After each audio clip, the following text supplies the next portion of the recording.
अस्मत् परमगुरुभ्यो नमः। अस्मत् सर्वगुरुभ्यो नमः। श्रीमते रामानुजाय नमः।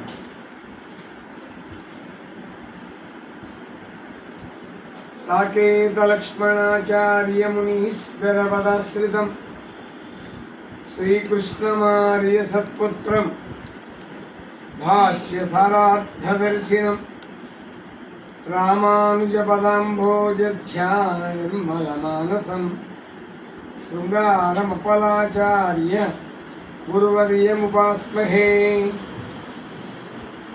श्रीरङ्गसिंहगिरिदेशिकपादसेवा प्राप्ताखिलद्रविडवेदहस्य जातं श्रीगौतमान्वयुजमस्थितभागधेयं गोपालदेशिकमहं शरणं प्रपद्ये।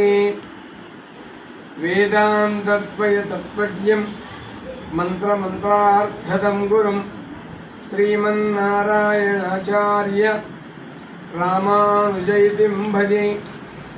कौशिकान्वयसञ्जातं वेङ्कटार्यतनूभवं वेदान्ताचार्यसच्छिष्यम् उडयवल्लुगुरुं भजे। ఇక్కడ వేయించేసుకున్నటువంటి ఉభయ వేదాంత ప్రవర్తకాచార్యులు పెద్దలందరికీ అంటే వారి వారి యొక్క నామాలు చెబుతూ ఉంటే మళ్ళీ అదొక కొంత సమయం అవుతుంది కాబట్టి మహాపురుషులందరికీ కూడా ఈ దాసుడు స్వరూపానురూపంగా వారి యొక్క తిరువడిగాలను సేవించుకుంటూ అసలు ఆచార్యవరేణ్యులను అటు తర్వాత ఆరాధ్య దైవమైనటువంటి రామనారాయణ పెరుమాళ్ స్వామివారిని సేవిస్తూ ఇవాళ మనందరి యొక్క జీవితంలో ఇవాళ రోజుతో సమానమైన రోజు మరి ఒకటి లేదు. అంటే వరవర మునులు అంటారు ఉపదేశతరంలో ఉందో ఆ విశాఖ నక్షత్రానికి లేదు. నమ్మాళ్ళ వారితో సమానమైన వారు ఓ పొరువర్ ఇంకొకరు ఉన్నారా? విశాఖ నక్షత్రంతో సమానమైనటువంటి నక్షత్రం ఇంకోటి ఉందా అన్నట్లుగా ఉత్తర ఫల్గుని నక్షత్రంతో సమానమైన నక్షత్రము లేదు. ఉడేవల్ల స్వామి వారితో సమానమైన కాలక్షేపాన్ని అనుగ్రహించగలిగిన ఆచార్యులు కూడా మరి లేరు అని ఇవాళ వరవరమునుడు అని ఉంటే కనుక వారి మీద ఒక పాత్రను అనుగ్రహించేవారు. అటువంటి మహనీయులు మన ఆచార్య స్వామి వారు. అయితే మనం ఇది కొంచెం అనారోగ్య కాలంలో దాసులు బలహీనత వీటి మంచి పేరుతో ముచ్చుకుంటూ మాట్లాడతాం, నన్ను క్షమించాలి. మనం అంతమంది కూడా మనందరం బాగా తెలుసుకున్నాం అనుకున్నాం. స్వామివారు చెప్పేశారు, మనం వినేశాం. మనందరికీ అర్థమైంది అనుకున్న వాళ్ళు కొందరు ఉన్నారు, అర్థమైపోయింది అనుకున్న వాళ్ళు నా పొట్టికాలు చాలామంది ఉన్నారు. అయితే మనం పూర్తిగా తెలుసుకోవాల్సినటువంటివి 5 విషయాలు. దానిని అర్ధపంచక జ్ఞానం అని మన యొక్క పెద్దలు దాన్ని నిర్ణయం చేశారు. అంటే నేను మాట్లాడే మాటలు 2 భాగాలుగా సాగుతాయి. ఒకటి, ముందుగా మనం దాని యొక్క తత్వం తెలుసుకొని ఆ తత్వాన్ని మన ఆచార్యులు మనకి ఎలా ఇంజెక్ట్ చేశారో మీకు మనవి చేసి తద్వారా ఆచార్యులు వారి యొక్క ఔన్నత్యాన్ని చెప్పడం, దాసుల యొక్క మాటల యొక్క ఆంతర్యం తాత్పర్యం. అందరికీ తెలుసు, ప్రాప్యస్య బ్రహ్మణో రూపం, ప్రాప్తుశ్చ ప్రత్యేగాత్మనః, ప్రాప్త్యుపాయం ఫలం ప్రాప్తేః తథా ప్రాప్తి విరోధి చ. ఇవి 5 రకాల జ్ఞానాలు. మళ్ళీ మనం చెప్పగల పునరుక్తి దోషం అంటే సౌదాసం అరయంతి ఉంటుంది మన రామాయణం. సౌదాసం మదయంతీవా కేశిని సగడం యథ. అందువలన ఇక్కడ మన అర్ధపంచక జ్ఞానాల్లో మొట్టమొదటి మనందరికీ తెలుసుకోవాల్సిన విషయం, ప్రధానమైన విషయం, ఒక్క విషయం తెలుసుకుంటే అక్కడి నుంచి ఇంకో మెట్టెక్కుతాం. మన ఉడవేల స్వామి వారి గృహానికి రావాలి అంటే కొంచెం మీలా బలంగా ఉన్నవాడు 3 మెట్లు ఓ అంగ పైకెక్కి రాగలరు. నా పోటీగా ఒక మెట్టు ఎక్కిన తర్వాత పంచి జారిపోతుందేమో మెల్లిగా పట్టుకొని వస్తూ ఉంటాం. కానీ ఉన్న 10 మెట్లు దూకి రాగలిగిన వాళ్ళు ఎవరు ఉంటారు. అంటే ఆ యొక్క మొదటి మెట్టు ప్రధానం. ఆ మొదటి మెట్టు ఏమిటి? దేహము ఆత్మ ఇవి రెండు ఒకటి కావు. ఈ దేహం మన పైన కనపడే దేహం శరీరం, దీన్ని చిత్ అంటారు. ఈ యొక్క దేహం అచిత్ అంటారు. పొరపాటు చిత్ అని చెప్పడం జరిగింది. ఈ దేహాన్ని అచిత్ అంటారు. దీని లోపల ఒక అద్భుతమైనటువంటి తత్వం ఉంది, అది చిత్ అని అంటారు. ఈ చిత్ అనే దానికి అచిత్ అనేది శరీరం. మళ్ళీ ఈ చిత్ అనే ఒక అద్భుత తత్వాన్ని మళ్ళీ శరీరం ఇంకొకడు ఉన్నాడు, ఆయనే సాక్షాత్తుగా పరమాత్మ. శరీర సంబంధంలో ఆయన పరమాత్మ శరీరం అయితే, మన లోపల ఉండేటటువంటి జీవాత్మ స్వరూపం అది సాక్షాత్తుగా శరీరం అవుతుంది. కాబట్టి ఇప్పుడు ఏమైంది? ఈ పైన మనకు కనపడే ఈ అందమైన దేహం చక్కగా పౌడరు, ఫెయిర్ అండ్ లవ్లీ ఇవన్నీ రాసుకొని మంచి బ్యూటీ పార్లర్స్కి వెళ్ళొచ్చే దేహం ఏదైతే ఉందో, దీనికి ఈ గోడకి ఏమీ కూడా తేడా లేదు. ఆ లోపల చిత్ ఉన్నంతసేపే మనకి ఏవైనా ఉంటాయి లోపల. ఆ యొక్క చిత్ మాత్రం శాశ్వతమైంది. చిత్ లోపల ఉంటే ఆ లోపల ఉంటే పరమాత్మ అనంతుడు, అవ్యయుడు. ఆయనే ఈ లోకాలన్నిటినీ కూడా సృష్టి స్థితి లయకారకులకు అంతర్యామిగా తానుండి ఇన్ని లోకాలను సంరక్షిస్తూ ఆనందింప చేయగలిగిన శ్రీవైకుంఠ నికేతనుడైన శ్రీయపతియే మనకి పరమాత్మ అని నిష్కర్ష. అలాంటి వాడిని మనం పొందాలి అంటే ఏం చేయాలి? అదే ప్రశ్న. అక్కడి నుంచి మొదలై ఈ యొక్క ఆత్మతత్వాన్ని ఉజ్జీవన కావాలి. ఇందాకే ఎన్నాళ్ళ పట్టో మా అభిరామ్ గారిని ప్రత్యక్షంగా సేవించి వారికి ఒకసారి పాద నమస్కారం చేసుకోవాలని నా కోరిక. ఎందుకని అంటే ఇవాళ చాలామందిని ఆయన ఉద్యోగం చేస్తున్నారు. రాజమహేంద్రం వెళ్తే మన దేశమంతా ఉభయ వేదాంత ప్రవర్తకాచార్యులను టేకం గోపాలాచార్య స్వామి వారి పేరు ఎలాగ మారుమోగుతుందో, రాజమహేంద్రవరంలో ఈవేళ అభిరామాచార్య స్వామి వారి పేరు అలా మారుమోగుతుంది. దానికి కారణం వారి యొక్క పితామహులైనటువంటి టేకం గోపాలాచార్య స్వామి వారు ఆయన పరమపదించే సమయంలో, సరే నా యొక్క పుత్రుడు ఎలాగా యోగ్యుడు, ఆ పుత్రుడు ఇంకా యోగ్యుడు, వాని కడుపున పుట్టేటటువంటి మునిమనవడు కూడా ఈ యొక్క సంప్రదాయాన్ని ముందుకు తీసుకొని వెళ్ళాలి అనే సంకల్పంతో ఆయన ఆచార్య తిరువడిగా చేరుకున్నారు గోపాలాచార్య స్వామి వారు. వారి శక్తిలో కొంత అంశ అభిరామ స్వామి వారికి వచ్చింది. ఆ విధంగా ఇప్పుడు మనం ఈ ఆత్మ యొక్క తత్వాన్ని అంతటినీ కూడా మనం హాయిగా తెలుసుకున్నాం. మరి తెలుసుకుంటే ఈ తెలుసుకున్న జ్ఞానం ఎక్కువసేపు ఉండదు. ఇది మహా అయితే శాత్మర అయ్యే వరకు ఉంటుంది. ఇంకా కొంతమందికి సాపాటు చేసే వరకు ఉంటుంది. ఇంకా కొందరికి ఇంటికి వెళ్తూ చర్చించుకునే వరకు ఉంటుంది. ఇంటికి వెళ్ళిన తర్వాత మళ్ళీ మనం మన శరీరమే ఆత్మ అనే భ్రమలో పడిపోతాం. మరి ఈ భ్రమని పోగొట్టడానికి ఒకరు కావాలి.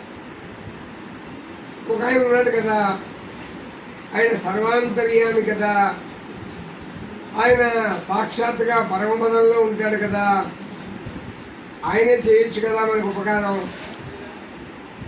ఉపకారం చేద్దామని ఆయన తిరుప్పాల్ కళలకి వేయించేశారు.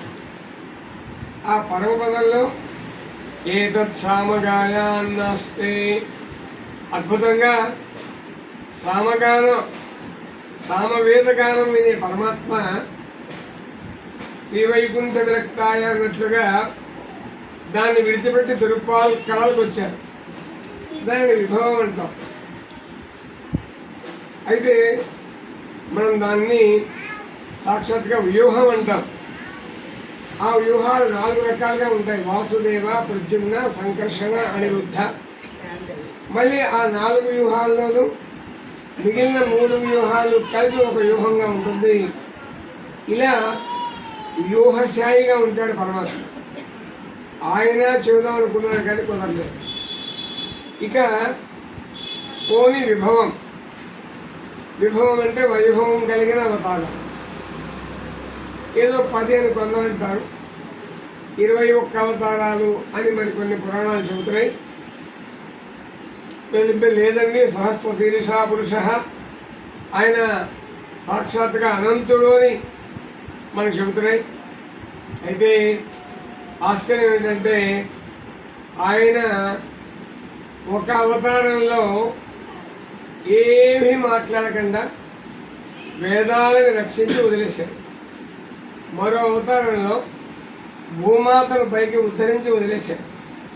మరో అవతారాల్లో హిరణ్యకశిపు, హిరణ్యాక్షుల్ని సంహరించి ఏదో ప్రహ్లాదుని కాపాడి ఆయన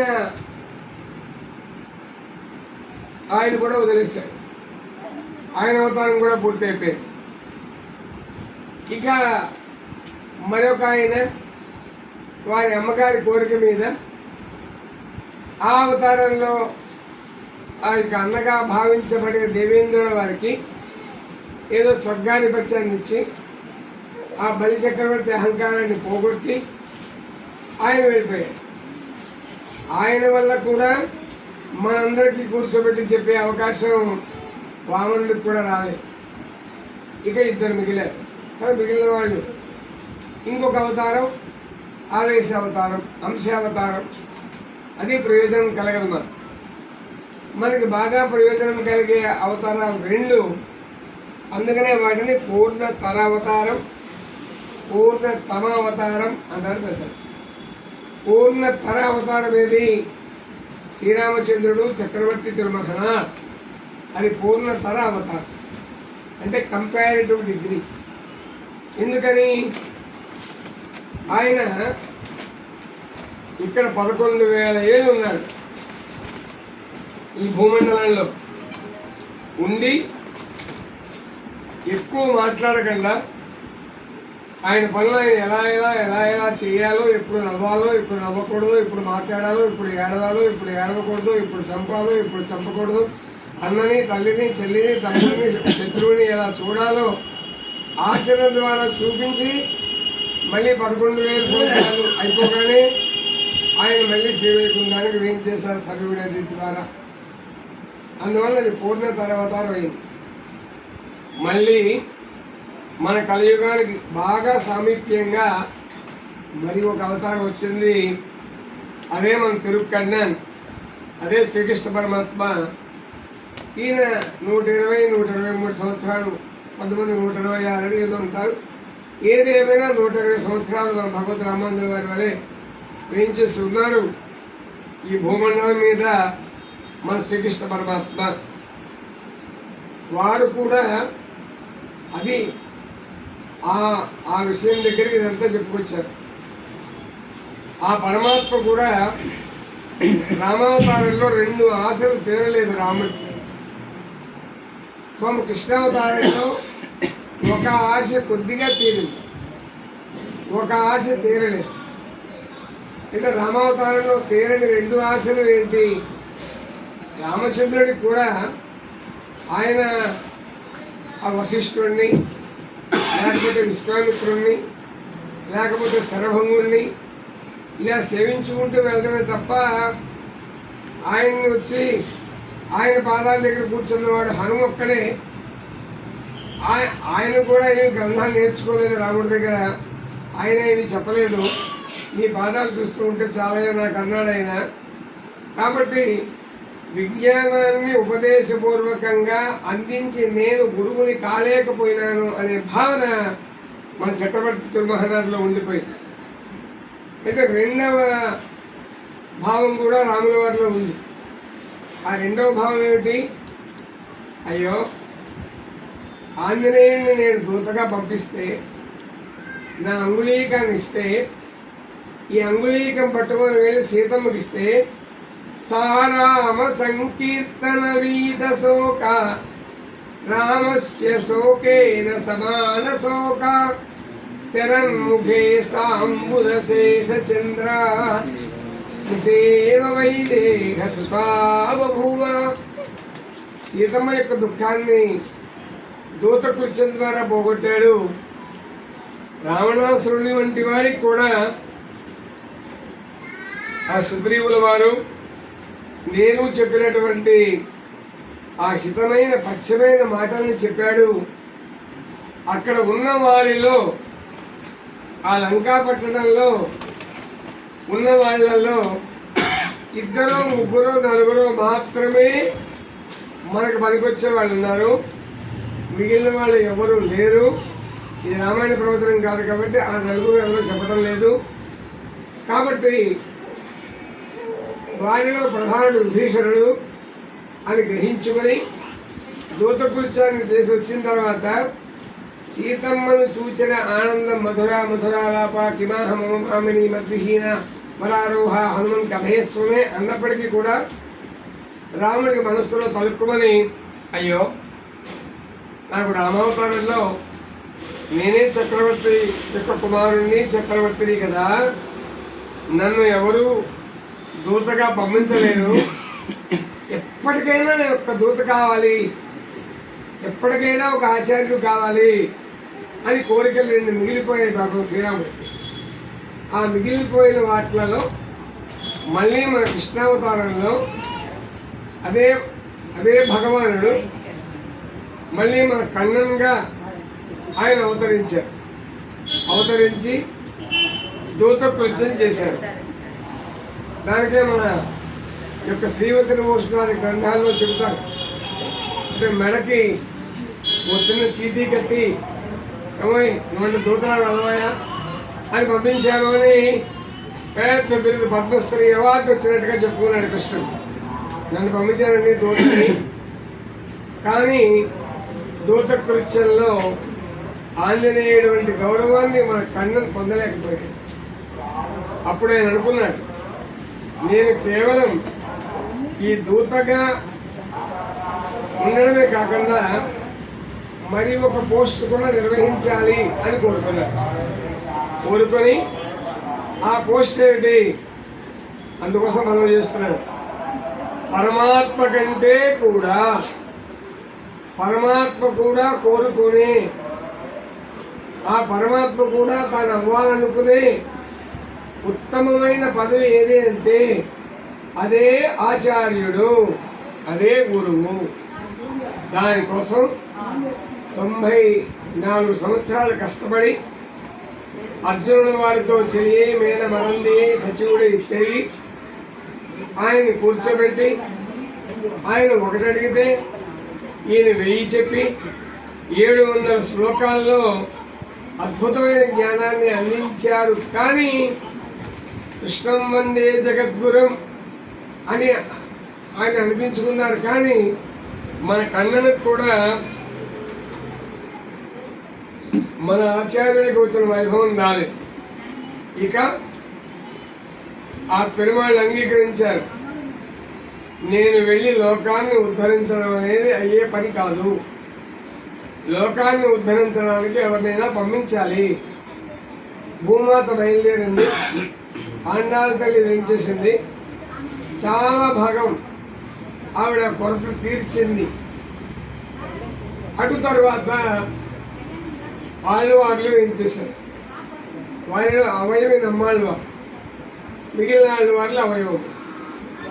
అటు తర్వాత మనకి ఇవాళ ఆంధ్రలో మన ఉభయ వేదాంత ప్రవర్తక ఆచార్యులు, మీమాంసా శాస్త్ర కవులు, న్యాయ వేదాంత విద్వాంసులు, సాక్షాత్తుగా శ్రీమన్నారాయణ రామానంద చిరంజీవి స్వామి వారిని 4 సంవత్సరములు తన ఎదురుకుండా కింద కూర్చోబెట్టుకుని పాఠం చెప్పినటువంటి మహాపురుషులు గోపాలాచార్య స్వామి వారు అపరనాథములు. ఇందాక మా జగన్నాథాచార్య స్వామి వారు చెప్పారు, ఈవేళ గోపాలాచార్య స్వామి వారు లేకపోతే ఆ తిరుమంత్రార్థాలు, భగవద్ విషయాలు, తిరువాయుముళ్ళు వాటి కూడా పక్కన పెట్టండి, ఈ తిరునామంతో కూడా మనం ఊళ్ళో తిరిగే వాళ్ళం కాదు. ఆ స్వామి ఉన్నబట్టే ఇవాళ మన తిరునామం ప్రకాశిస్తోంది. అందువలన అలాంటి నాథమునుల వంటి వారు మన గోపాలాచార్య స్వామి వారు. ఆ నాథమునుల వారు 4000 పాత్రలని కూడా మళ్ళీ నమ్మాళ్ళు వాళ్ళని కన్నీని సులుస్తాము 12,000 పర్యాయముల దీక్ష ద్వారా పొంది ఆ తర్వాత ఆచార్యులుగా అనుగ్రహించారు. అలా మనకు వారు ఎప్పుడైతే ఆయన అనుగ్రహించారో అప్పుడు భగవద్ రామానుజాచార్య స్వామి వారు ఏం చేశారు, ఆ భగవద్ రామానుజాచార్య స్వామి వారితో వారికి ఉన్న గొప్పతనం ఏంటంటే, ఇందాక మా స్వామి చెప్పారు జగన్నాథ స్వామి వారు, వీరి పాదాలని ఆశ్రయించిన వారికి మోక్షమే. మన ఉడవల స్వామి వారి పాదాలు ఆశ్రయించిన వారికి, ఉడవల స్వామి వారికి పాఠాలని అనుగ్రహించినటువంటి ఆచార్యులకు కూడా ఇటువంటి ఆచార్యులు లభించినందువల్ల వారికి కూడా మోక్షమే. అంటే అడి సంబంధం, మూడి సంబంధం, 2 సంబంధముల చేత కూడా మోక్షాన్ని అనుగ్రహించగలిగిన మహాపురుషులు మన యొక్క ఆచార్యుల పేరు మాటిమాటికి పలకూడదు. ఆచార్యుల గారి పేరు అంటే గురువు గారి పేరుని ఎక్కువ మంది పలకూడదు. ఆచార్యులు తప్ప మనం ఏదో బొట్టు కోసి పేరు పెట్టినట్టుగా వాళ్ళతో అనకూడదు. అందువలన వారి ఆశ ఏమిటి, వారి ఆశని మనవారు రామానుజుల వారు పడ్డ ఆశని మన ఉడయవల స్వామి వారు, అంటే అర్థం కోసం చెప్తున్నానండి, మన యొక్క తూపురాని ఉడయవల స్వామి వారు చక్కగా ఓరార్ అడియాయ్ ఉపదేశితార్ మున్నోర్ ఏరార్ ఎదిరాశర్ ఇన్నరుళాల్. ఇంకా ఉంది పాత్రం, సమయం దృష్టిలో ఉంచుకొని మనకు కావలసిన వాక్యం చెబుతున్నాం దీంట్లో. ఆశై ఉడయ్యోర్కెల్లాం, ఆశ కలిగిన వాళ్ళందరికీ కూడా ఇందాక వారు చెప్పారు, కొంచెం ఎవరైనా కాస్త తిరునామం పెట్టుకొని కొద్దిగా వైదిక సంప్రదాయ వేషంలో కనపడితే వారిని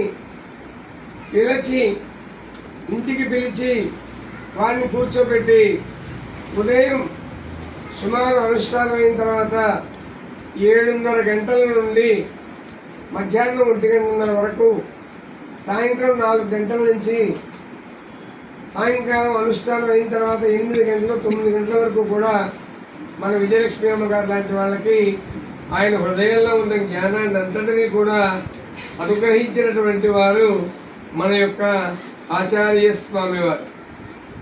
అయితే వారికి మనం చేయగలిగినటువంటి ఉపకారం ఏమిటి, అసలు మన ఆచార్యులు ఎటువంటి వారు అంటే అందరూ చెప్పేది అదే. ఇక్కడ మనం 6 మంది ఉన్నాం అంటే మాట్లాడేవారు, కానీ మరి ఎవరు చెప్పినా వారి గురించి చెప్పేది అదే. అయితే ముఖే సరస్వతి ఒక అద్భుతం. వీరిని ఏ విధంగా నమ్మాళ్ళ వారులు రామానుజుల వారిని భవిష్యత్ ఆచార్యులుగా గుర్తించారో ఆ విధంగా మన యొక్క వరవరమునులు మన ఉడయవల్ల స్వామి వారిని ముందుగా ఫలానా యుగంలో ఫలానా సంవత్సరంలో ఫలానా విజయవాడ పట్టణంలో ఫలానా మహానుభావులు ఇది విజయవాడ కాదనుకోండి వారు పశ్చిమ గోదావరి జిల్లా తిరుపతి వాడు అక్కడ వారు అవతరించారు. ఎక్కడ అవతరించినా మన ఆంధ్రాలో అవతరించారు. వీరు అవతరిస్తారు అని తెలుసుకొని వీరి మీద వీరికి అన్వయించేలాగా ఒక అద్భుతమైన పాసురాన్ని మన వరవర మునులు అనుగ్రహించారు. ఏమిటా పాసురం? జ్ఞానమనుష్ఠానం ఇవై నన్రాఘవే ఉడయనాన గురువై అడయిందక్కాల్ மாநிலத்தீர்த்தேனார் கமல திருமாமகன் கொள்வன் తానే వైకుంఠం తరం. ఇప్పుడు రామాయణం మనకి వైకుంఠం అవుతుంది. మా జగన్నాథ స్వామి వారు బయటికి వెళ్ళాక మనం పడతారేమో భయం. రామాయణం వింటానికి ప్రాణం, విష్ణు పురాణం ఆయనకి ప్రాణం, అందువల్ల ఆయన కిందకి దిక్కన్నా నేను పారిపోవాలి. శ్రీరామాయణం, మహాభారతం వీటన్నింటినీ కూడా మన సంప్రదాయంలో ఏమన్నారు? ఇవన్నీ ఉప్పుచారు అన్నారు. ఏది అసలైందన్నారు? సహస్ర గీతిక. అలాగే మన ఈ యొక్క ద్రావిడ నారాయణ ఆ పాసురములు వాటి వ్యాఖ్యానములు ఈ విధంగా చెప్పారు. ఇప్పుడు ఇక కొంచెం కొద్దిగా లోతుకు పెడితే మరొక 10-15 నిమిషాల్లో పూర్తి చేస్తాం. కొద్దిగా లోతుకు వెళ్తే కాబట్టి జ్ఞానం అనుష్ఠానం అంటున్నారు కదా. అంటే జ్ఞానం అంటే మేము జ్ఞానమేనండి. నేను మీకు కావాలంటే కొంచెం శబ్దాల్లో కొద్దిగా కష్టమైన శబ్దం, మన మతిని పరీక్షించే శబ్దం, బాగా మతిని కొంచెం మతి తక్కువ, మతి అంటే బుద్ధి, మతి తక్కువ ఉన్న వారికి పూర్తిగా రాని శబ్దం సంస్కృతంలో మతి శబ్దం. అలాంటి ఆ మతి శబ్దం నాకు బాగా వచ్చండి. కాబట్టి నేను జ్ఞానినే. అనుష్ఠానం అంటే నేను రోజు పొద్దున్నే లేచి 6 గంటలకల్లా బ్రష్ చేసుకుని 7 గంటలకు కాఫీ తాగేసి కరెక్ట్గా కూర్చుంటానండి. ఇదే అనుష్ఠానమే అంటారేమో అని భయపడి మన ఉడయవల్ల స్వామి వారి యొక్క జ్ఞానం ఏమిటో చెప్పారు పెద్దలు. అదే చెప్పే ప్రతి వాక్యం ఉడయవల్ల స్వామి వారికే అన్వయం.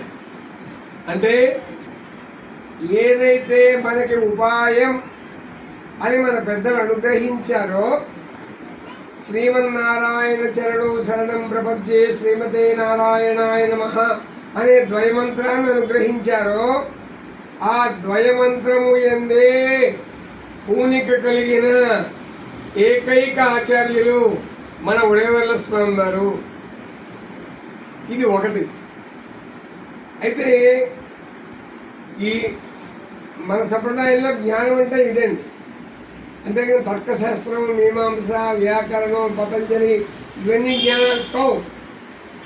మన వారు అంటారు అవన్నీ కూడా కేవలం చెప్పులు కుట్టే విద్యతో సమానం పోవాలంట. ఏది జ్ఞానం అంటే ఉపాయభూతంగా నారాయణుని యందే నమ్మిక కలిగి ఉండుట.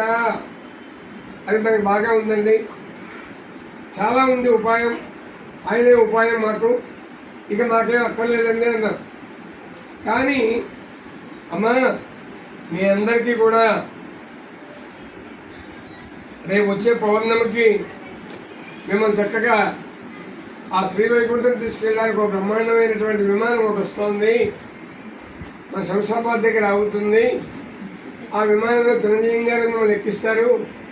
మీరు పర్వతానికి వెళ్ళిపోతారు, రెండర్రా అని పిలిచారనుకోండి, ఒక్కడు హైదరాబాద్ వంటి ఎక్కితే ఉంటుంది. కొన్ని పిల్లలు ఎవరు రావట్లే కదా.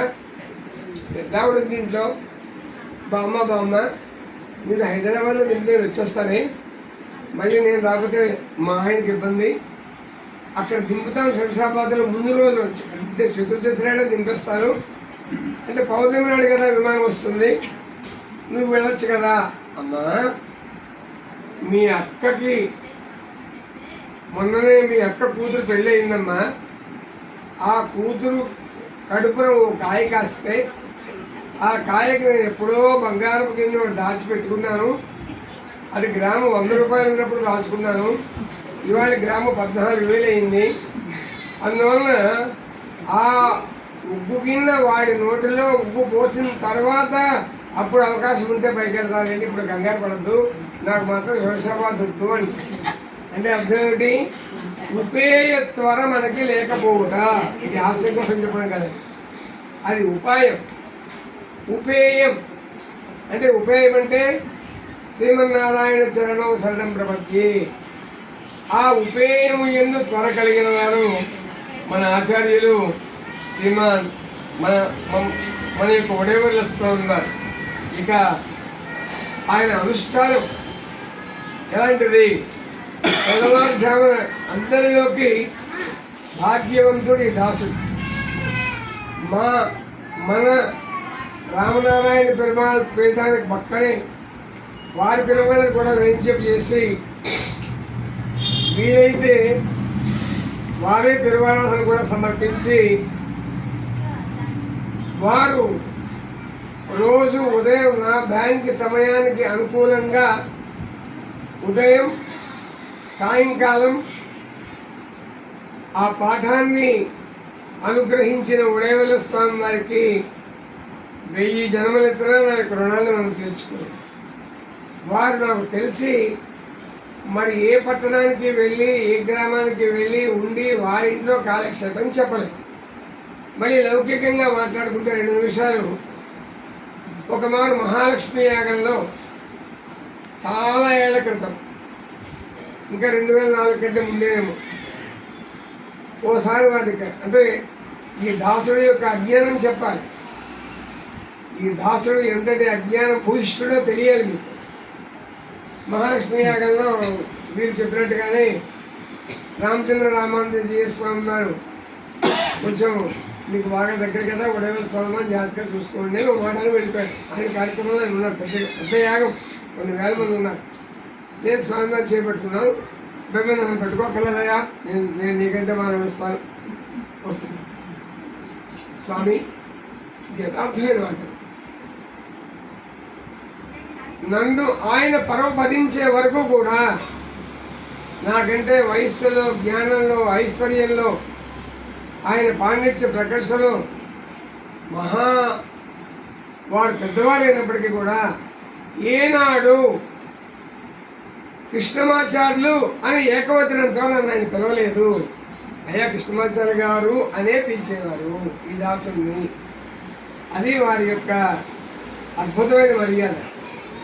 ఆయన చేపట్టుకుని నేను ఆయన చేపట్టుకోలే, ఆయన చేపట్టుకున్నాడు కరెక్ట్గా. ఆయన యాగశాల లోపలికి వెళ్తుంటే మాకు రష్గా ఉంది, స్వామివారు తీసుకొస్తున్నాం కదా, ఆయనతో ఉంటే మనకి ఆదరణ ఉంది, మళ్ళీ కూడా ఆ లోపల దోషేస్తాం కదా. వెళ్ళాం. వెళుతున్నప్పుడు అన్నారు ఆయన, మీరు ఉపన్యాసాలు చెబుతూ ఉంటారు అని. మా స్వామి వారికి ఆయన పెద్దల్ని పెట్టాడు మా మామగారు. అంటే దైహిక సంబంధం కూడా చెప్పుకోవాలి. అలాగే చిరంజీవి స్వామి వారి తల్లిగారు కూడా పూర్వాశ్రమంలో వారి మాతృమూర్తి కూడా మన స్వామివారి యొక్క తల్లిదండ్రుల పెద్దల్ని బిడ్డల్లో ఒక కుమార్తె ఆ అమ్మగారు కూడా. ఇలా స్వామివారితో మా మామగారితో కూడా దైహిక సంబంధం కలిగిన వారు. ఎలా ఉంటే అల్లుడు గారు అని గౌరవంగా పిలిచేవారు. పాఠం మొదలుపెట్టాక కృష్ణమాచార్యులు గారు అని పిలిచేవారు. మీరు చెప్పే తిరుపావైకి ఒక మారు భగవద్ విషయం సేవిస్తే బంగారానికి పరిమాణం అభివృద్ధిగా ఉంటుందండి అంటారు. మీరు ఎప్పటి నుంచి తిరుపావు చెబుతున్నారు అని అడిగారు. 1981 నుంచి చెబుతున్నానండి. అదే సంవత్సరం మా తాతగారు ఆచార్య తిరునాడు చేరుకున్నారు. ఇప్పుడు 2004 కదా, ఇల్లాడ పట్టింది ఎక్కడ అవకాశం కుదరలేదా, సేవిస్తే బాగుంటుంది కదా, నేను నమ్ముతాను. ఈ అజ్ఞాని మీరందరూ కూడా క్షమించరు. ఇప్పుడు నా తిరుప్పావు ఉపన్యాసం బాగోలేదా అండి స్వామి? మీరు భగవద్గీతను సేవించాక తిరుప్పావు ప్రవచనం చెప్పినప్పుడు అప్పుడు బాగుందో ఇప్పుడు బాగుందో మీకే తెలుస్తుంది అన్నారు. ఈ లోపల పూర్ణాహుతి తీసేశారు, అందరూ లోపల వెళ్ళిపోయారు. అలా అని ఆ రోజు పడ్డ బీజం మన కాకినాడలో రామచంద్రపురంలో 4 సంవత్సరాలు మధ్య మధ్యలో 2-3 నెలల గ్యాప్ తోటి భగవద్ విషయ కాలక్షేపాన్ని వారు అనుగ్రహించారు. ఇంకొక అద్భుతం చెప్పాలి మీకు. ఇప్పుడు మాకు మేనేజర్ కాదుగా, మా మేనేజర్ గారు కాదు, మా జగన్మోహన్ గారు. మాకు కూడా వాళ్ళ గురుస్థానీయులు, విష్ణు పురాణ వేత్త. అదే మేనేజర్ అయితే భయపడేది. రోజు నాకు తిరువారాధన చేసుకోవడం, మీ పోటీ శిష్యులు తీర్థానికి రావడం. మనం 10 గంటలకి ఆఫీస్ అంటే 10:05కో 10:10కో వెళ్ళి సీట్లో కూర్చోవలసిన పరిస్థితి ఉంటూ ఉండేది ఎక్కువ రోజులు. అలాంటప్పుడు మన ఆచార్యులు వడివేల స్వామి వారు ఏం చేసినప్పుడు బ్యాంకులో వాళ్ళు అడిగేవారు, ఏమండి మీ గురువుగారు ఊళ్ళో ఉన్నారా? ఎక్కడ? రామచంద్రపురంలో. అదేమిటండి మీకెలా తెలిసిందండి అన్నారు నా మేనేజర్ గారు. మీ గురువు గారు మీ ఊళ్ళో ఉండి పాఠం చెబుతూ ఉంటే మీరు 9:45కే సీట్లో ఉంటారు, మీ గురువు గారు లేకపోతే 10 సీట్లో ఉంటారు. ఎందుకని అంటే స్వామివారు మాట చెప్పేవారు, మనం ఎన్ని గంటలకు ప్రారంభించినా ఆ కార్యక్రమం మనం పూర్తి చేయాల్సిన అదే కదా స్వామి. ఇవాళ తిరువారాధన ఆలస్యమైంది, 7ంటికి మొదలు పెడదాం అనుకున్నాం, 8ంటికి మొదలు పెట్టాం, 9:15కి పూర్తి చేద్దాం, 9ంటికి సాపాటు చేద్దాం, 9ంటికి మీరు స్కూటర్ ఎక్కేయాలి. ఇది రామచంద్రపురంలో కాకినాడలో వారు చెప్పిన మాట. మన యొక్క తిరుమాళికలో కాకినాడలో ఉన్నప్పుడు వారు పూర్తిగా ప్రాకృతిక వైద్యంతో ఒక పూట ఫలాలు మాత్రమే తినేవారు. మా అత్తగారు గోదాదేవి గారు అంటే వారికి ప్రాణం. అనేక రకాల బంధుత్వాలు ఉన్నాయి. ఏం గోదా అని పిలిచేవారు. ఎప్పుడు చింతపండు వాడేవారు కాదు, ఉప్పు వాడేవారు కాదు, కేవలం నిమ్మక్క అలాగే పంచదార వాడేవారు కాదు. చాచమదు కూడా అంటే చారండి, మీరు తెలిసి ఉండొచ్చు. దాంట్లో కూడా దానిమ్మ పழము లేకపోతే దాంట్లో నిమ్మ పండుతో పెట్టాలి. ఆ సమయానికి సాపాటు సరిగ్గా ఆదివారం కాదు, ఇవాళ కాసేపు పడుకుంటే మీరు చెబితే నెంబరు మధ్యాహ్నం 2 గంటల నుంచి ఇలా తువ్వాలు వీపు తుడుచుకుంటూ మేము పడుకునే రూమ్ పక్కన హాల్లో అటు ఇటు బజార్ చేస్తూ తిరిగేవారు. అంటే అర్థం ఏంటి? పఠారావోయ్ అని అర్థం. అలా ప్రేమించి పాఠం చెప్పడమే కాకుండా అది మహబూబాబాద్లో, విజయనగరంలో, విశాఖపట్నంలో, రాజమహేంద్రవరంలో, అలాగే విజయవాడలో కూడా ఈ దాసుల చేత కొన్ని ప్రవర్తనలు చెప్పించారు. అది ఒకే ఇందాక వారు చెప్పినట్టుగా మనకి మొత్తం ఈ జ్ఞానం అంతా కూడా ఏ రకంగా ఉంటుంది? స్వజ్ఞానం, ప్రాపక జ్ఞానం, ప్రాప్య జ్ఞానం అని న్యాసతలకం చెబుతుంది. ఈ 3 జ్ఞానాలని ఇచ్చేటటువంటి వాడు ఎవడు? అందరూ గుర్తుపెట్టుకోండి, ఎవ్వరూ కాదు, మన ఆచార్యుడు. ఈ విషయం ఎవరు చెప్పారు? ద్వయ ఉపనిషత్ మాట్లాడింది అదే. గురురేవ పరం బ్రహ్మ అంటే గురువే సాక్షాత్తుగా ఆయన భగవానుడు. మన్ని ఉద్ధరించగలిగింది ఆచార్య అభిమానం. అలాంటి వడివేల స్వామి వారి కనుక మన్ని ఒక్కమారు ఈ కృష్ణమాచార్యులు నావాడు అనుకుంటే మన జ్ఞానానుష్ఠానములు కలిగినా కలగకపోయినా మనకి తప్పకుండా వైకుంఠం తానే వైకుంఠం తరం, అదే వైకుంఠం వచ్చేస్తుంది. అదేవిధంగా ఇక స్వామివారిలో 2వ కోణం, అది ముఖ్యమైనది.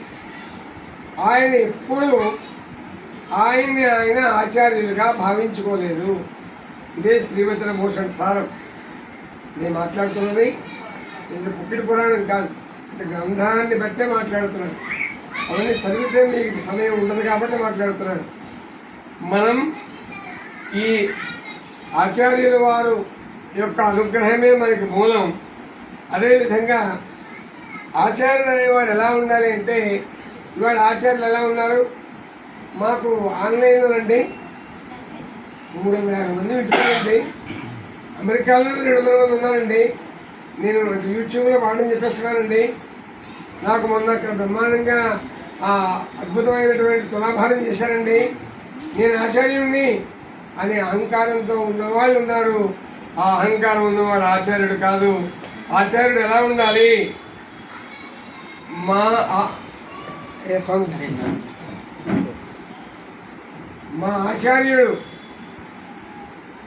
ఆచార్యులైన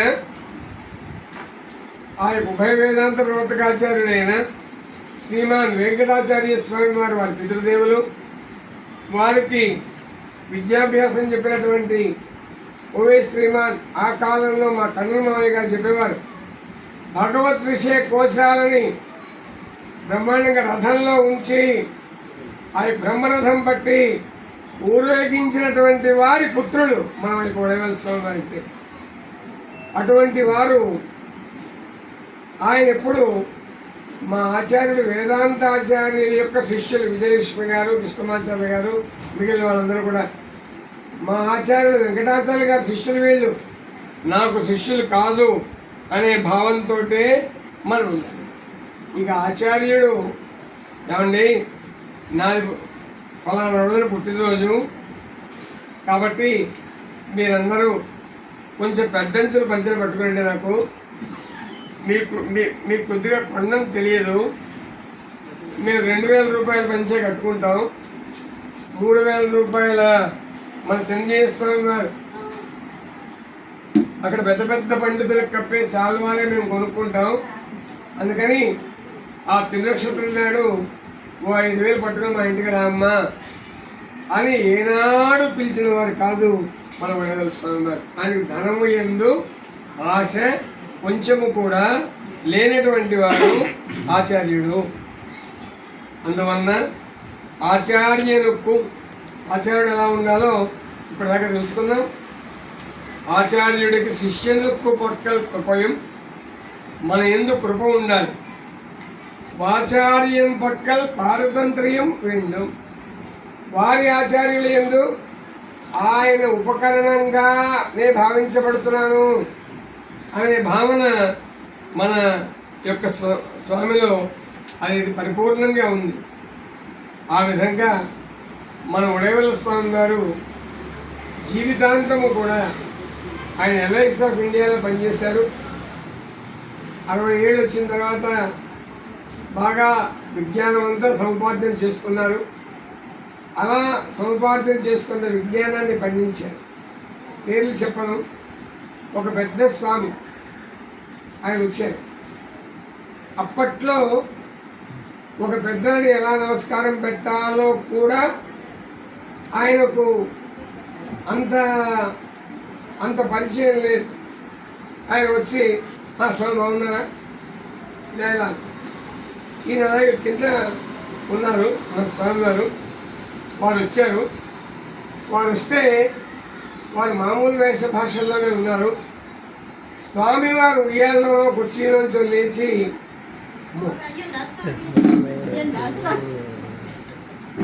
వారిని కుర్చీలోంచి లేచి నుంచుని ఆ వచ్చిన వ్యక్తికి, ఆ వచ్చిన స్వామీజీకి సాష్టాంగ నమస్కారం చేశారు.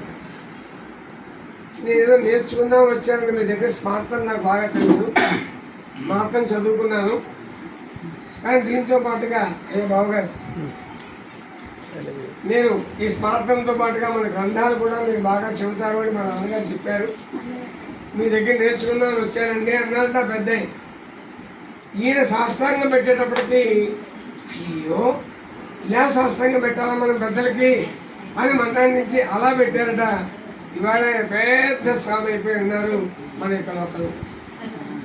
అదేవిధంగా మరి ఒక స్వామి ఒంటి నిండా ఆభరణాలు, బంగారు పథకాలు, ఈ గొలుసులు ఇవన్నీ వేసుకొచ్చేవారు. 3 పత్తులు పూర్తయింది. 4వ పత్తుకి చేతికి ఉంగరం తప్ప ఒంటి మీద ఏ ఆభరణం లేదు. ఎందుకని అవన్నీ అమ్మేసి వ్యవసాయం ఇచ్చారనుకుంటారేమో. ఈ ఆభరణములని మనం ధరించకూడదు. అసలైన ఆభరణములు ద్వాదశోర్ధ పుండ్రములు, అవి ఉండాలి, ఈ ఆభరణాలు కావు అని ఆయన అన్నిటినీ లోపల పారేసి ఒక్కరే సుమారు వారి పేరు కూడా చెప్పట్లేదు 30-40 కిలోమీటర్ల దూరం స్కూటర్ మీద ప్రయాణించి ఒక వస్తువుగా తయారైనటువంటి మహాపురుషులు వారు. అలాగే గోపాలాచార్య స్వామి వారికి సేవ చేసేవారు. ఇంకో చిన్న ఒక చమత్కారమైన విషయం చెప్పి ముగిస్తాను. ఇలాగా మాకు ఆచార్య గురించి చెప్పాలంటే రేపైనా ఎల్లుండైనా అవతలుండైనా చెబుతూనే ఉండగలిగిన శక్తి మా ఆచార్యులు మాకు అనుగ్రహించారు. మా అప్పలాచార్య స్వామి గారు, మా నాన్నగారు అంటే మా అప్పలాచార్య స్వామి వారు పరంపరించడానికి వారం రోజుల ముందు భద్రాచలం వెళ్ళాం. భద్రాద్రిలో ఇవాళ మీకు రహస్యం ఎక్కడా చెప్పలేదు ఈ విషయం. నా కంఠం పట్టుకొని మెట్లు ఎక్కుతూ రామదాసు మండపం ఎక్కుతూ నన్ను నాన్న పిలిచేవారు. నాన్న, నువ్వు ఎక్కడ ఎప్పుడు 4 మంచి మాటలు ప్రవచనం చెప్పినా నీకు విషయం మిగులుతుంది తప్ప సమయం మిగలదు. అది ఒక వరం. మూలవల్ల కళ్యాణం జరుగుతుంది భద్రాద్రిలో, చాలామందికి తెలియదు. ఆ మూలవల్ల కళ్యాణానికి అంతర్వేది స్వామి వారి వల్ల మేము లోపలికి వెళ్ళగలిగాం, నేను మా నాన్నగారు కూడా. ఆ మూలవర్ల ముందర నుంచుని అందరూ కూడా గ్రంథాల్లో చదివి చెబుతారు, నాన్న నీ నోటమ్మడి పలికే వాక్యాలు గ్రంథాల్లో ఉంటాయి. అది 2వ వరాన్ని మా అప్పలాచార్య స్వామి వారు అనుగ్రహించారు. ఆ విధంగా ఒకసారి ఇంకా చమత్కారం కోసం ఉంటాయి, వేరేగా అనుకోకండి, పాపం తెచ్చుకో.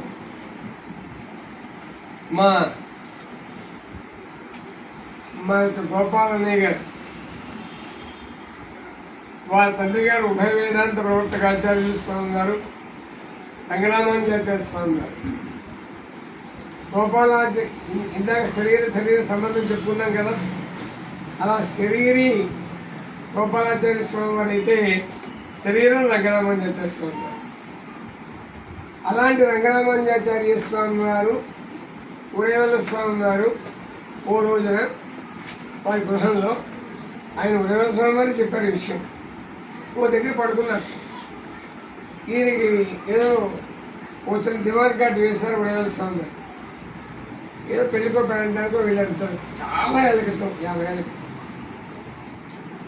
ఆయన రంగనామాచార్య స్వామి వారు కింద పక్కేసి పడుతున్నారు. లేచి వెళ్ళడంలో మన ఉడయవల్ల స్వామి వారి కాలు కొద్దిగా, అంటే ఆ మాట మాట్లాడకూడదు కానీ కొద్దిగా తగ్గినట్లుగా ఆయన ముందుకు వెళ్ళారు. ఆయన పెళ్ళికి వచ్చింది, అసలు లేచారు. అసలు ఆ పక్కన కింద పడుకున్నారు ఈయన అన్న విషయం వీధికి లేదు, ఉడయవల్ల స్వామి వారికి తెలియదు. బయటకు వెళ్ళి అంత అనుష్ఠానాన్ని కూర్చోబోతుంటే నేను ఇందాక నేను తన్నాను కదా, నువ్వు నాకు చెప్పద్దా, ఏమో అప్పుడు రంగనామాచార్య స్వామి వారు అన్నారట, నువ్వు తన్నావు అంటే ఏదో అర్థం లేకుండా తనవు, ఏదో అర్థం ఉండబట్టే తను ఉంటావు కదా అని మాట్లాడలేదు అన్నట్టు రంగనామాచార్య స్వామి గారు. అది వారి ఆ యొక్క రంగనామాచార్య గారి హృదయం, అది ఉడయవల్ల స్వామి వారి యొక్క ఇది హృదయం. వారికి ఒక అభ్యాసం ఉండేది, ఎవరికి పాఠం ప్రారంభించినా ఆ తిరుమంత్రార్థాన్ని సాక్షాత్తుగా నడిగట్ట పాలన తీసుకుని చెప్పారు. అలాగే నేను ఆచార్యుడి కాదు అనడానికి నిదర్శనం శ్రీమన్నారాయణ రామానుజ సంజీవ స్వామి వారి దగ్గర అపాయింట్మెంట్ తీసుకొని నన్ను, మా అత్తగారిని, మా ఆవిడ్ని, ముగ్గురిని కూడా మన ఇందాక మా స్వామివారు చెప్పిన ఆ సీతానగరం ఆ ఉయ్యాల వెనకాల ఎర్రటి అది అద్భుతమైన తెర కడితే ఆ తెర వెనకాల ఉయ్యాల్లో ఆయన కూర్చుంటే, ఉడయవల్ల స్వామి వారు అందరూ ఇలా కూర్చుంటే తిరుపల్లండు అన్ని పావుసరాల వ్యాఖ్యానాన్ని గంటన్నర సేపు చెప్పాను. మాకు సాక్షాత్కారం చేసుకుంటారు. అలాంటి సంబంధం గోపాలాచార్యుల వారి వలె అటువంటి స్వామి మన ఉడవేల స్వామి గారు అనేక మంది జీవుల్ని వారు ఇక్కడ తయారు చేశారు. అవన్నీ ఒక ఎత్తు అయితే ఇవాళ మనం ఆనందపడవలసింది ఒక శాస్త్రం ఉంది, ఆచార్యవత్ ఆచార్యపుత్ర అని. శాస్త్రంలో ఇవాళ కొంచెం ఎక్స్టెన్షన్ కూడా వచ్చింది. ఆచార్యవత్ ఆచార్యపుత్ర మాత్రమే కాదు, ఆచార్యవత్ ఆచార్య పౌత్ర. ఆయన అద్భుతంగా మనకి ఇంత క్రితం ఉండే ఆ యానిమేషన్ సౌమిత్రకి ఉభయ వేదాంత ప్రవర్తకాచార్యులు ఈరామాసురుత్తందాదుల నుంచి తిరువాయుముడి వరకు కూడా ఆయన ఉభయ వేదాంత ప్రవర్తకాచార్యుడైన వెంకట వెంకటాచార్య స్వామి వారి దగ్గర కంఠస్థం నేర్చుకుంటూ భార్య పిల్లల్ని పోషించుకుంటూ అమ్మని చూసుకుంటూ నాన్నని చూసుకుంటూ ఇల్లు చూసుకుంటూ సాలగ్రామ ఆరాధన చేసుకుంటూ మళ్ళీ మన ఉడవేల స్వామి వారు పైకి చెప్పకపోయినా, పైకి పిలిచి పోయేటప్పుడు కళ్ళనీళ్ళు పెట్టుకోకపోయినా, వీరినామా రాయకపోయినా తనలో ఉన్న శక్తిని సౌమిత్రులను నిక్షిప్తం చేశారు. భవిష్యత్ ఆచార్యులు మన సౌమిత్రి.